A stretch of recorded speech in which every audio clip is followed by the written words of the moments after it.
Banjir melanda kawasan Pelabuhan Tanggul Emas Semarang Senin 23 Mei sejak pukul 14 hingga 16 WIB.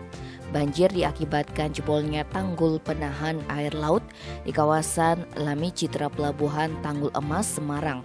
Hal ini terjadi lantaran gelombang pasang sehingga mengakibatkan tanggul penahan air laut di kawasan Lami Citra tidak mampu menahan air laut yang cukup besar. Dengan jebolnya penahan air laut, seluruh karyawan dan karyawati yang bekerja di instansi maupun perusahaan di kawasan setempat dipulangkan untuk mengantisipasi dampak banjir air laut yang masuk di kawasan Pelabuhan Tanggul Emas Semarang.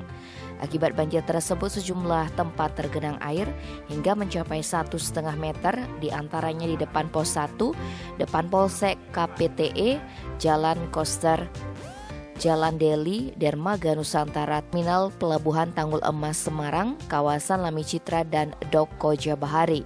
Dalam video yang beredar, terlihat genangan mencapai setinggi dada orang dewasa, sehingga sejumlah orang terpaksa menuntun sepeda motor yang nyaris tenggelam. Tim Bali Express melaporkan.